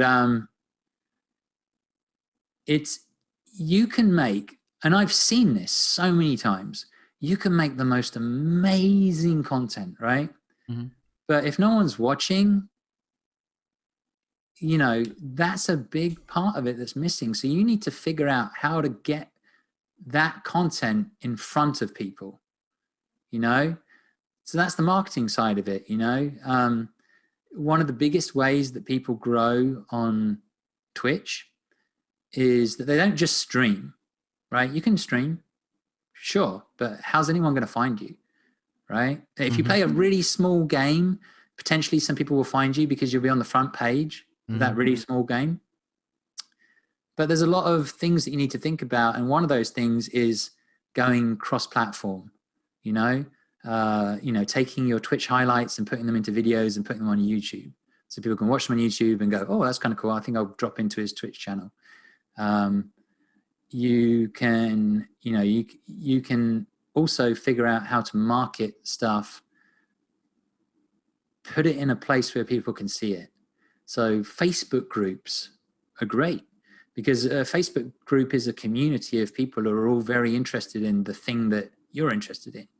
So throw your video into a Facebook group, throw your video onto forums. I used to throw my videos onto Statue Forum, or potentially throw your videos at content aggregators, people who push out other people's content, event hubs in the fighting game community. You can send them your video and say, listen, I think that maybe you should run this, and these are my reasons why. Just ways. I think that's the part that's missing for a lot of people. It's fun to make content. Yeah, it can be really fun to stream. These can all be fun experiences, and you could be the greatest personality in the world. You could be funny, you could be interesting, you can be all of those things. But if you don't have the marketing segment, which is a big part of it, then no one's going to see what you're doing. And I've seen big funded organizations creating content with really well-known players, and it just get no views because they've not tried to push the content out in a way where they can get in front of people. And that includes collaborations as well. That helps because you're helping each other. So yeah, that's my biggest piece of advice. And then the other big piece of advice is you should be doing it because you are passionate. Because people will see right through you. If you're not passionate about what you're doing, people will see right through you. Like if you're doing it because you think it's kind of cool to be a little bit famous on social media or get a little bit of clout, which is easy to get sucked into, by the way. If that's your reason, it will be very obvious to people because it won't be reflected in your work.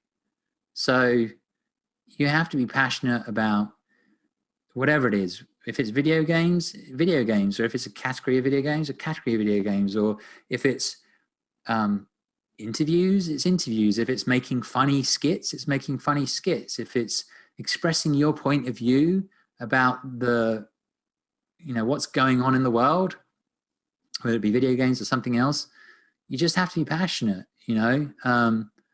and it's not always easy to find passion. It's not always easy. And that could be a whole nother thing, is like, how do you find passion, But yeah, I would say passion, and then making sure that a big element of you creating content is you making sure that people see your content. Because a lot of people forget that. They just make the content, and sometimes they make amazing content, but no one sees it. Like that old saying, from that movie, the baseball movie, if you build it, they will come. It's not true. Yes. For content, it's not true. You can build it, but you better bloody get it in front of people. Otherwise, no one's going to come. That's right. And then, like, when you finally do, start to foster that community. Be appreciative of those people who are supporting you at an early stage. Yeah. Foster that community. Realize that those people are important. So I suppose that's like three things. Yes. Well, I want to say I really appreciate your time, Mark. It has been enlightening and very enjoyable. Actually, I didn't even know how to approach this podcast. I was thinking, I don't know what we're going to talk about, because there's a lot to talk about. And I know because you've been involved in so many different venues and so many things, from Street Fighter, but also in the statue collecting world. And a lot of people have seen your videos in so many different aspects. So, but I think I can really speak not only for myself, but I can speak for a lot, for a lot of people that watch your content, that you have been, inspiring in so many ways. It really inspired me early on when I started doing videos to also do the same thing. And you always been there, changing, innovating, doing new things. And it's always good to see people like you. Your honesty, which is refreshing. Yes, we have more content creators than ever before, but not necessarily means that everyone is as honest and forthcoming about also their struggles. And on that, I can say that I can see how you feel. I can feel the same way, because I'm also in the same battles emotionally. I invested myself. I left what I was doing to really dedicate myself the last 2 years full time on this. And it's not an easy thing, because, once you want to do it, you're like, you go all in. You're super passionate, and you're like, man, you put everything, but that you're making mistakes. Like you said, one of my biggest mistakes has been that I've been creating content and I think this is the best content ever. And then all of a sudden, my advertisement game is just poor. I'm not really that good on it. Or I don't even know how to approach it right. So it doesn't matter how many, how much you invest. You can spend hours or days just creating a nice video, just not to be squashed with numbers because no one is watching it, because you didn't know to do the other side, which is advertisement. So I can say that, and that I can totally relate because I've been there many times, and I'm learning. This is a process, and I can say that also to those who are listening, as continuing what you were saying. And I think that you hit it right there on the spot when you said you have to be yourself. Be honest, because people can see right through you. I think that's the first thing that you got to be important with, is that just be yourself, and people can see that. And like you said, second thing is do a better job in advertising yourself. And just you have to ask. Sometimes I think a lot of people, content creators, are afraid just to ask the questions, just to simply go and reach out to someone to do collabs. Something that I have struggled with for a long time. And because I've been kind of the one-man army doing everything for myself, and until recently that I realized, wait a minute, I feel that I need to start reaching out. That's the reason I started reaching out to you, to other content creators, and I've been doing videos together recently. But it's because, I realized that, wait a minute, I cannot just do this by myself. You need help. Also, it kind of gives you another perspective because you can see how other people do it and what they're doing. And also their passion it's infective. It really affects the way you do things. And you feel like, hey, I want to do the same thing. I want to, it injects me passion so I can also share that passion with my viewers. But I want to say, Mark, again, thank you very much for your time. I know this has been lengthy and we asked so many questions, personal questions as well. But I want to wish you always the best, and definitely looking forward to see more of you, whether here on YouTube or even on TikTok. Although I really don't follow TikTok, but I'm willing to try. If you go there, I'll do it. I just would like to see more of your content. TikTok is it's quite interesting. You should download it and just check it out, because truthfully, it's a little bit, there's a little bit of gatekeeping there in TikTok. So it's generally young people, like very young people, but I have seen content creators who have been able to leverage TikTok in a way where they've just got hundreds of thousands of followers, and they've managed to take them from TikTok onto Twitch. And it's extraordinary. And TikTok is considered to be one of the easier platforms, because one of your videos is apparently guaranteed to go viral almost immediately. I haven't done TikTok, but like I said, I have seen people leverage it, but they are on the younger side, or maybe on the sexier side.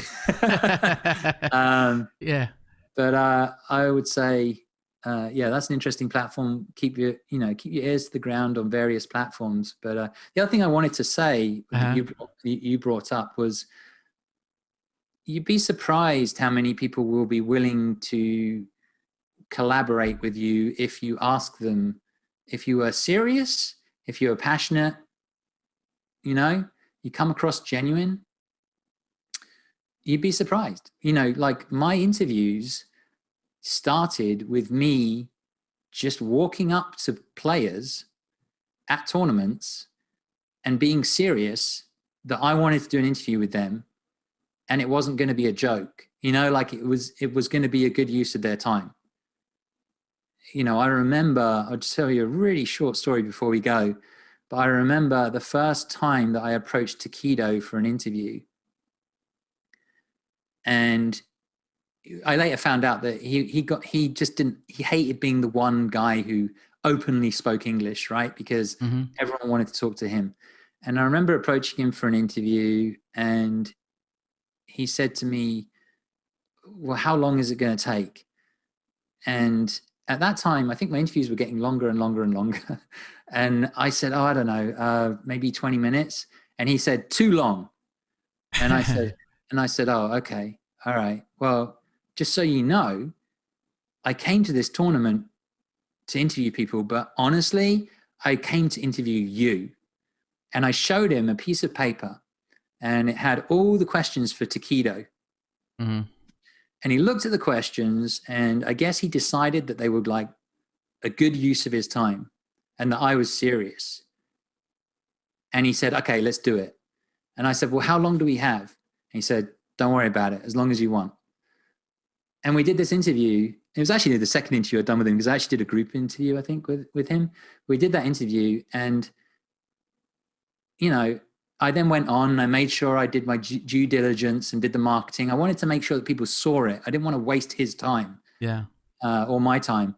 And, you know, after that, you know, that was always sort of my approach to people who I really wanted to interview, was like, look, I'm serious about what I want to do here. I'm serious about getting it in front of people.